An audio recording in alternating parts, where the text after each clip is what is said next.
Okay, good evening again. Let us open in prayer before we look into our Bible passage this evening. Let's pray.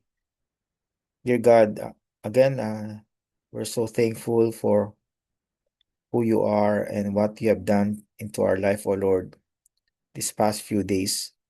First and foremost, we thank you for the great celebration we had on Sunday morning, Lord, the 31 years of your goodness and faithfulness to RBBC.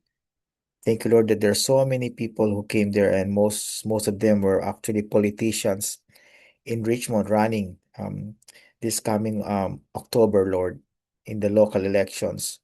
Nevertheless, we pray that as they heard the message, because most of them are either Catholics or um, not religious or no other affiliations in by their faith, O Lord. I pray that through the message that you've given them through me, Lord, resonated into their hearts and convicted them of their sinfulness. Nevertheless, we thank you, Lord, again that we are here today on Zoom, Lord, to continue to learn from you and also learn from one another. Help us, Lord, to apply the principles, the lessons, and everything that we're going to learn tonight. And above all, we pray that you will be honored and glorified through our thoughts, our actions, our behavior, and attitudes, O Lord. In Jesus' name we pray. Amen. Okay, so if you have your Bibles, please turn to Second Corinthians chapter 5.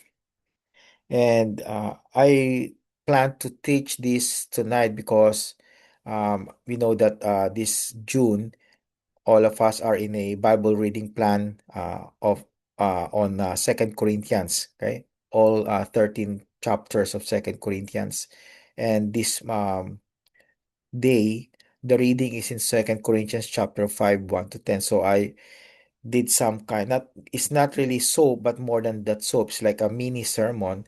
But I would like to share with you what I learned from this passage. Okay, so the title of our study is Hope of an Eternal Home. Okay, Second Corinthians chapter 5, verses 1 to 10. Okay, so we see that every person longs for a place they can truly call home. Okay, and Marty, Aaron, and Ronnie, you are renting your place right now. We are renting also, me and my family, and also I believe Sister Percy also, um, and Sister Mylene, they're also renting their place right now.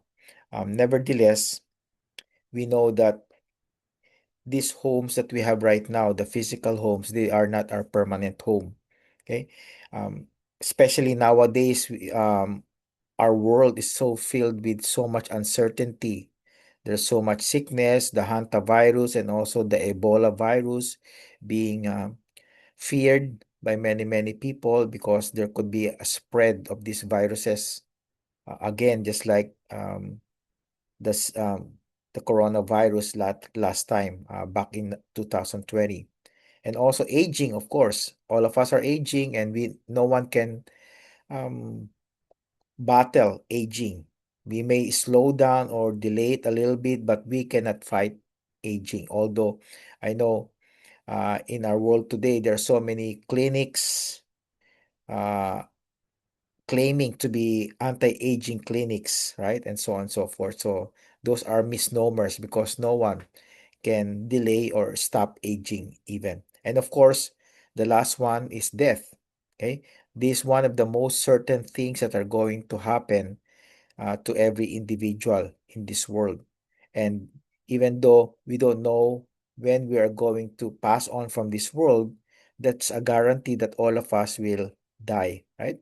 And because of all these things, many people are wondering what lies beyond this life. Not many people believe that after this life, there's another life, whether in heaven or in hell. Some people believe that they will be completely annihilated. Okay, so there will be no more existence for people who pass on from this world. And perhaps this past few days you have heard that in the southern part of the Philippines, there's another a great earthquake around 7.9 in intensity. And I have not heard for yet if many people died, but you see all these calamities, tragedies that are happening all over the world. these are not only signs that Jesus Christ will be coming back soon, but these are signs that this world is not going to be any better. It's going worse. And people are not very hopeful nowadays, especially with all the economic problems in the whole world. And just probably yesterday or 2 days ago, I know the economic analyst of Canada said that we are now in a some kind of recession, economic recession. So that means there's so much inflation and gas prices and everything else will continue to go up and it will not let up. Okay, so it will be hard in the next few days. But we know as God's people, as Christians, we have so much great hope because our hope is not based in this world, but our hope is based on the Lord Jesus Christ and what He has done for all of us. Okay, so we can be familiar with what the Apostle Paul will be talking about in Second Corinthians chapter 5. So here, in a way, even though Paul is not with us, Paul is lifting our eyes from our temporary earthly dwelling to the eternal home that God has prepared for all of us who are His children. So that will be the subject of our Bible study this evening. Okay? And because God has already secured us eternal home, and we know that because when we trusted in Jesus Christ as Lord and Savior, we are definitely going to heaven because that's His promise. And that's already our security. We have an eternal home. Remember in John chapter 14, let me just go to that. John 14, verses 1 to 3. Okay, this is what the Lord Jesus Christ told His disciples, and this is what He's telling us also at this moment. John 14:1, let not your heart be troubled. Ye believe in God, believe also in me. In my Father's house are many mansions. So the mansions here are not the real mansions that we see right now nowadays, but it could be those beautiful houses. But the word mansion here actually means dwelling place. So it could be grandiose, luxurious, but we don't know. But we know that God will give us beautiful dwelling places. And then he said in verse 2, the last part, if it were not so, I would have told you, I go to prepare a place for you. That's why we are secure that we're going to have an eternal home which is in heaven because Jesus Christ is already there and He has already prepared a place for each one of us. Okay? And because we have that security, we can live with confident hope right now, right here, and we can have faithful purpose until we see the Lord Jesus Christ. Okay, so now let's turn to the first four verses of Second Corinthians chapter 5. Here we see that our hope is certain because heaven is promised to us. Okay, so verse 1, the Bible says, for we know. That's why, uh, if you will notice later on, the four things that I'm going to discuss, this or the three things I'm going to discuss tonight will be based on the principle that our hope is certain. Okay, and the first one is that hope is certain because heaven is promised. So in verse 1, Paul said, for we know. Okay, that's the base why I would say that our hope is certain because Paul said, we know for sure, definitely, without any doubt. That's what he's saying here. We know for sure that if our earthly house of this tabernacle, so the earthly house of tabernacle refers to our corruptible body, the body that we have right now, the body that we don't like that much because it's full of illness, it's aging, and there are so many problems with this body. It's lustful, right? It desires things that God doesn't want us to do, right? So that's the earthly house of this tabernacle. And then he said, if this were dissolved, we have a building of God, an house not made with hands, eternal in the heavens. So this is a reminder again to all of us that this corruptible body that we have will be done away and it will be replaced with an incorruptible body when we go to heaven. And it says here, made with hands, not made with hands, eternal in the heavens. So it's not made by human hands, but it will be made by God Himself. Then verse 2, for in this we groan earnestly, desiring to be clothed upon with our house, which is from heaven. If so be that being clothed, we shall not be found naked. For, for we that are in this tabernacle do groan, being burdened, not for that we would be unclothed, but clothed upon, that mortality might be swallowed up of life. Okay, so the first two verses, we see here that we groan for our new house, for our new body. Okay, so the word groan here is interesting. It means to sigh, okay, to murmur, to pray inaudibly. So pray without speaking, but praying in your thoughts. It also means to grieve, okay, to murmur, okay, to pray. So those are the things that we do when we groan. And that groaning is a good kind of groaning because we are yearning, we are longing for our new house, a new body that God will be giving us. Okay? And take note again in verse 2. Paul said, for in this we grow earnestly desiring. See? So that's our yearning. That should be our longing to have that incorruptible body when we go to heaven. And then in verses 3 to 4, we groan also not only for that new body, we groan also for the release of ourselves from mortality, because we will be clothed with immortality. We will no longer be naked or corruptible. Okay? So Paul said, if so be that being clothed, we shall not be found naked. So we will be clothed in a way that I don't know if we're going to really have clothes or garments, but it's the Lord's plan and purpose for all of us. But the more important thing is that we're going to have incorruptible bodies.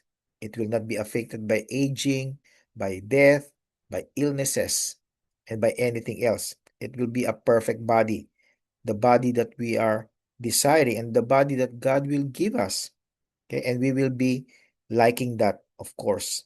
Okay, and then verse 4, for we that are in this tabernacle, okay, again, he's referring to the corruptible body, do groan because we are burdened, not for that we would be unclothed, but clothed upon, that mortality might be swallowed up of life. So our mortality will be gone when we have that incorruptible body. And that's, again, something that we earnestly desire, going back to verse 2.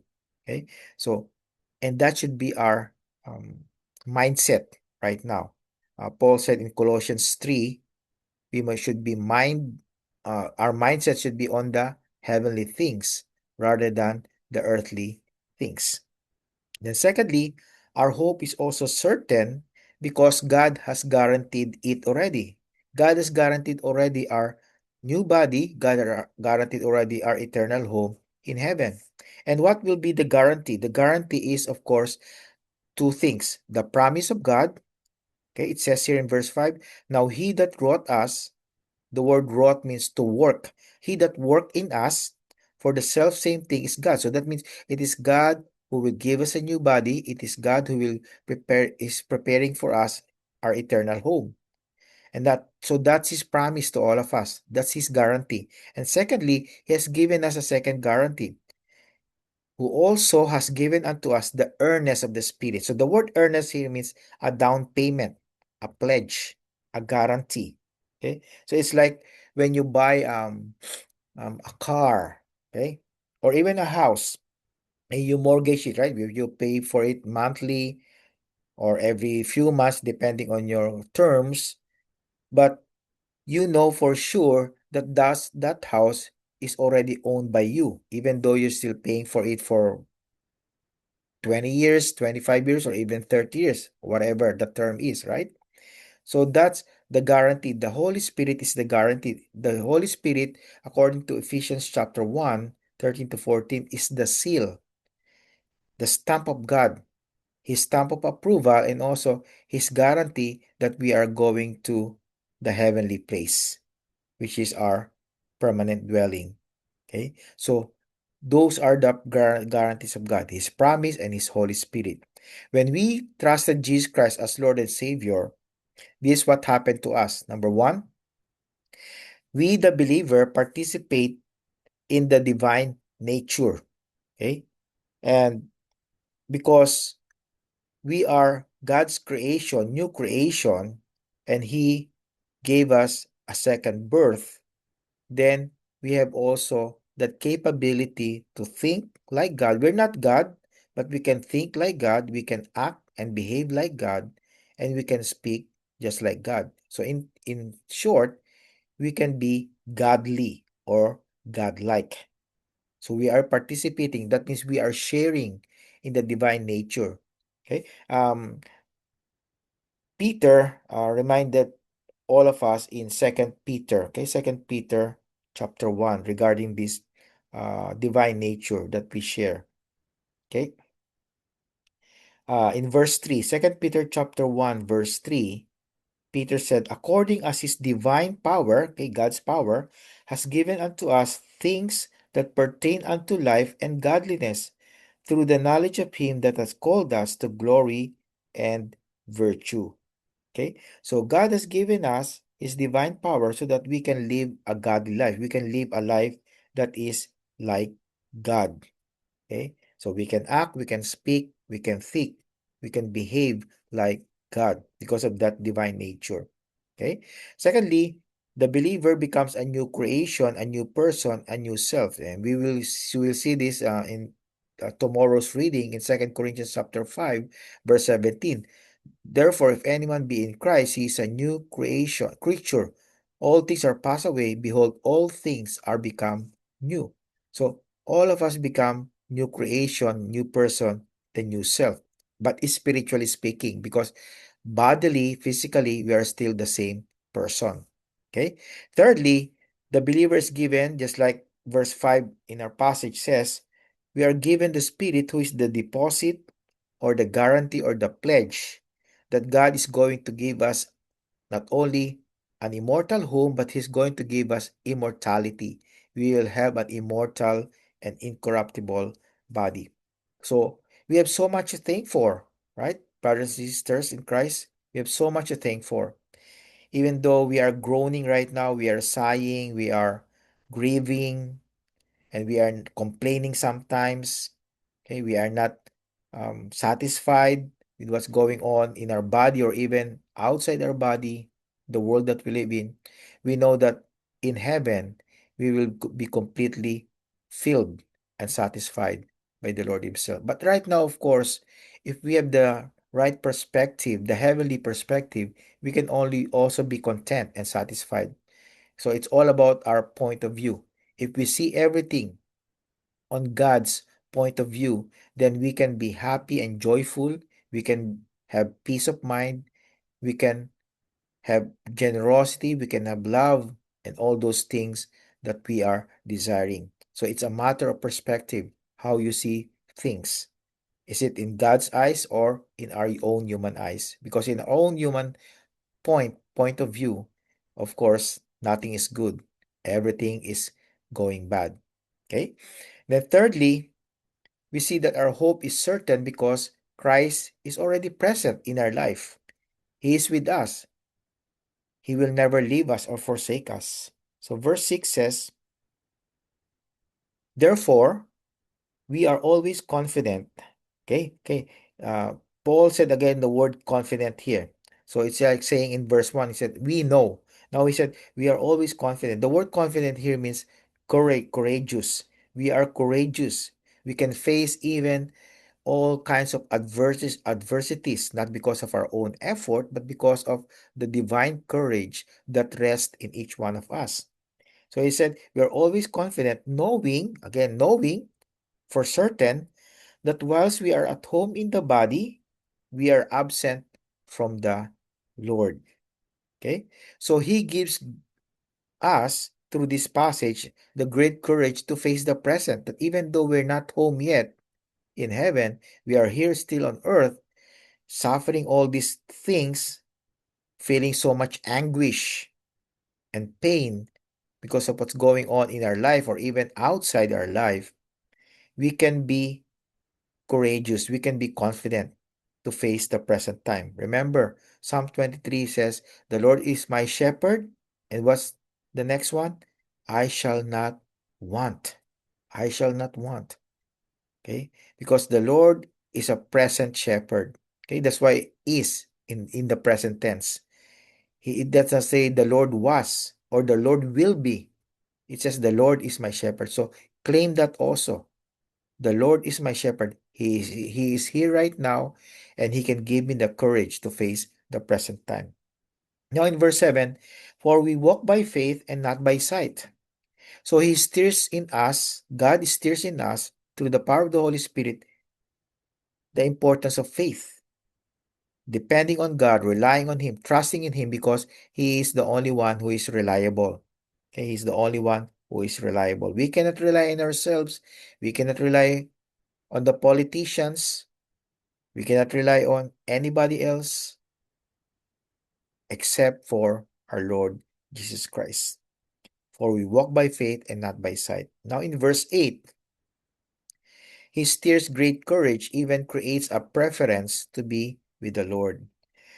We are confident, I say again, he says the word confident, and willing rather to be absent from the body and to be present with the Lord. So this confidence that the Lord God gives us is not only enough to face the present, but also creates in us that yearning and longing to go home with the Lord in heaven.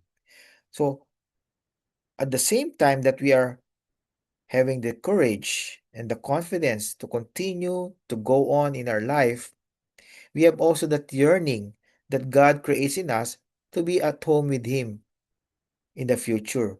And we don't know when that will be because it's only God who determines that. So the Apostle Paul is telling us here, if God would like us to be here right now in this present time, in this world, and to minister to people and to serve Him, give Him honor and glory, then we need to be content and we need to continue to serve Him with courage and with joy. And if He would determine to bring us home sometime later in our life or perhaps next year or whatever, then we should also be ready to face Him. And those two things entail lots of courage on our part, but that courage cannot come from our own. It comes from God Himself. That's why we need to continue to walk by faith and not by sight. Because if we get our courage from ourselves and then we look at things, we look at what's happening in the world right now, we look at what's happening in our body, in our health, then that's walking by sight. But walking by faith is completely different because that means you put your complete reliance and trust only in the Lord Jesus Christ. Okay? Then lastly, in verses 9 to 10, our hope is certain because we know that eternity, our eternity in heaven, is fast approaching. The time of the kingdom is at hand. That's why Jesus Christ said in Mark 1:15, repent and believe the gospel. So in verse 9, wherefore we labor, okay? So Paul is saying labor, we work. The word labor here means to be ambitious, to strive earnestly, and to make it your aim to fulfill whatever God's goal is for your life. Okay? So here, the Apostle Paul is steering us through the power of God. Of course, it's God speaking through him. He's steering us to have a diligent longing, that great goal, that ambition to be with the Lord. So our topmost priority, our topmost ambition and goal in life would be to be with the Lord and to be with Him forever and ever.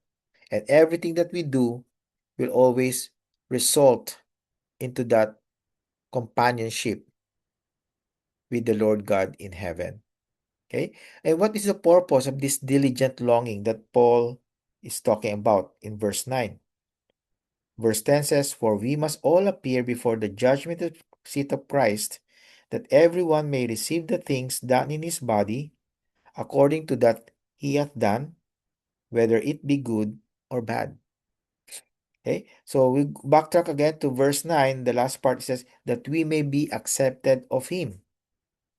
So many people are confused with this passage because people say, so we need to do something, we need to labor in order God will accept us. That's not right because the word accept means to please. It doesn't talk about approval. It talks about pleasing the Lord, or the Lord will be agreeing with what we do. Okay? So we don't need to seek approval of God. We don't need to be accepted of Him because we are already accepted and approved of Him when we trusted in Jesus Christ. The only thing that we do right after our salvation, being born again of water and spirit, is our goal to please Him at all times. So probably a much uh, great better term for that is to honor Him, to glorify Him, to please Him, just like we please our family, our parents, right? To honor, to give glory to our parent, especially to our heavenly Father. So that should be our primary goal right now while here on earth, to please the Lord, to make Him happy at all times. And how do we do that?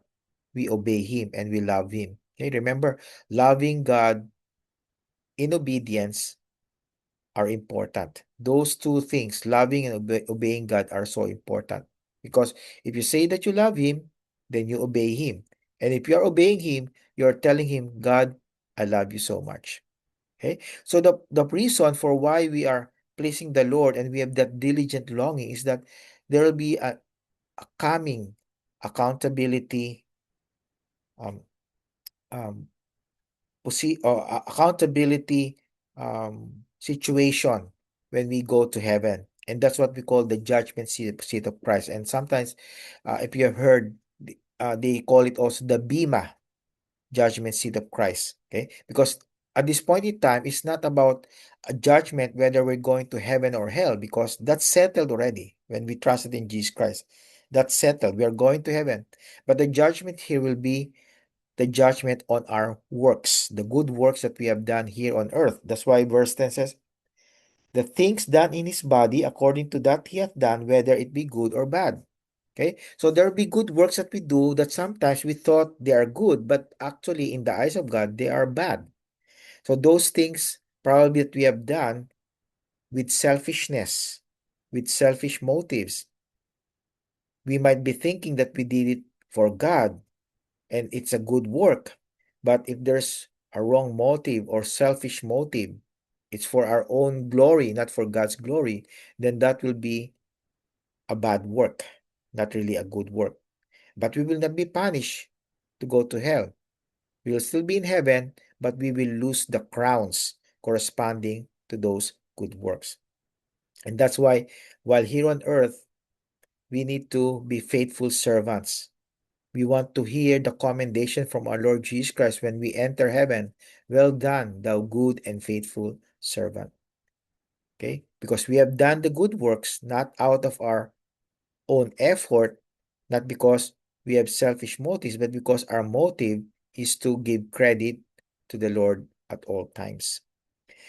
Before we conclude this study, I would like to share with you one illustration in the Bible that um, demonstrates to all of us the importance of desiring the heavenly home rather than um, trying your best to just stay here on earth as if this earth is your permanent home. Okay, so Hebrews 11:13 to 16, if you want to turn to that, and I'll read that to all of us. Hebrews 11:13 to 16. These all died in faith, talking about the patriarchs, Abraham, Isaac, and Jacob.